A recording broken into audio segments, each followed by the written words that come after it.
Industrial Man, Agricultural Woman.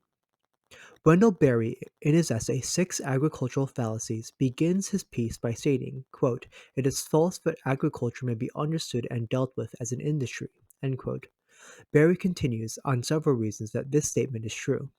First, while farmers and industrialists are concerned with productivity, efficiency, and decent earnings, only farmers are concerned with the preservation and health of creatures. Simply, the farmer is a nurturer. Second, the fruit of agriculturists is unlimited, theoretically immortal. Buildings and tools may wear out, but topsoil, if maintained and properly nurtured, endures forever.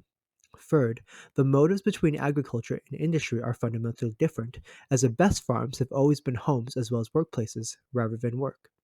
Hence, the agriculturist plows the ground to build the home, while the industrialist earns a wage separate from the hearth of his family. Finally, Berry describes that industry usually, quote, takes, makes, uses, and discards. It progresses, that is, from exhaustion to pollution. Agriculture, on the other hand, rarely belongs to a replenishing economy, which takes, makes, uses, and returns. It involves a return to the source, not just of fertility or of so-called waste, but also of care and affection, end quote. I enthusiastically acknowledge Berry's claim that we cannot treat agriculture as an industry. Moreover, I believe we can extend this truth to a loose symbolism or typology between husband and wife, or industrial man and agricultural woman. With this poetic understanding of husband and wife, let us consider Berry's support again. 1. Agricultural woman's vocation is particularly special in its necessary function as a nurturer. She maintains the hearth and cultivates her children. 2.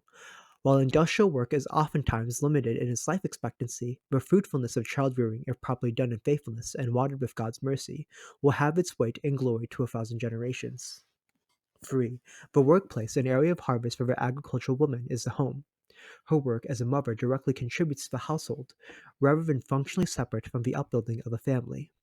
Finally, the work of the industrialist to some degree terminates, while the work of the agricultural woman involves taking, making, and returning.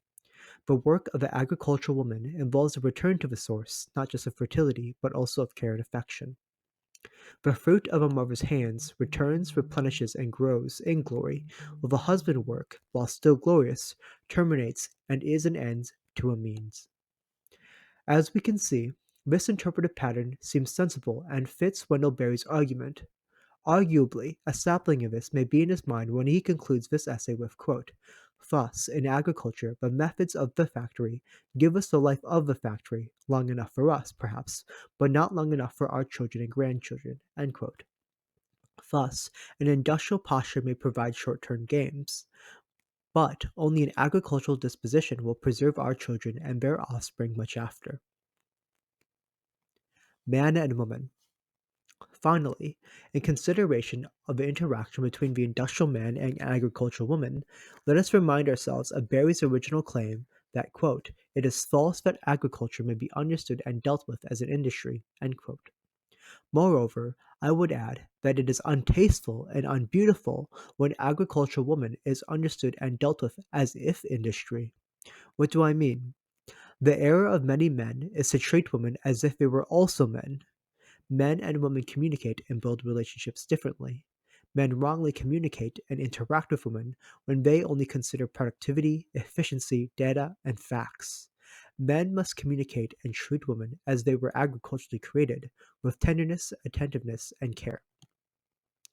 God made man and woman both in his image, but differently. Men are straightforward, make plans, solve, and intuitively do things, oftentimes with brute force and strength for the sake of immediate and successful results. However, women are more poetic and musical than men. Women can intricately weave and involve several considerations in their approach and implementation. Women consider not only if something is done, but how something is done. Beauty, methodology, care, and affection are infused into every work of the agricultural woman. Furthermore, there is an observed difference in communication between men and women. During dilemmas, men are quick to act and resolve situations, oftentimes giving unwarranted advice and assistance wherever they go, believing themselves to be helpful. Women are more attentive to appropriately responding and feeling a moment and with the persons involved in it. Presence, comfort, and patience prelude the woman's involvement. Considering Barry's language, an industrial man is an extractive personality who takes, makes, uses, discards, and progresses, while agricultural woman replenishes, takes, makes, uses, and returns. Her work involves not only a return to the source, but done with care and affection.